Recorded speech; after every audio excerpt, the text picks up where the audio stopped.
آج عمران خان صاحب نے کہا ہے کہ انہیں 2 سال تک روکا گیا، کام نہیں کرنے دیا گیا اور اب اگلے 3 سال میں وہ اپنی کارکردگی دکھائیں گے۔ کسی حکومت نے آج تک اتنی قسمیں نہیں کھائیں کہ وہ اور فوج اور اسٹیبلشمنٹ ایک پیج پر ہیں، لہٰذا اس محاذ سے تو ٹھنڈی ہوا تھی۔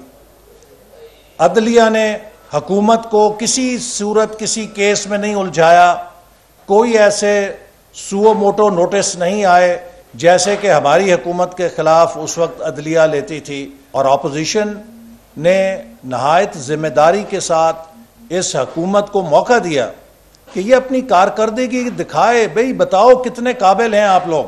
ہم نے دھرنے نہیں دیے، ہم نے اس طرح کی ٹانگیں نہیں کھینچیں جس طرح کی اس حکومت نے ہمارے خلاف مسلسل سازشیں کی تھیں، مذہب کا کارڈ کھیلا تھا۔ اس حکومت نے کوئی مذہب کا، اس اپوزیشن نے کوئی مذہب کا کارڈ نہیں کھیلا۔ آپ بتائیں آپ کو کام کرنے سے کس نے روکا تھا؟ اتنے سازگار حالات اگر ہمیں ملے ہوتے تو ہم 5 سال میں پاکستان کو ساؤتھ کوریا سے آگے لے جاتے۔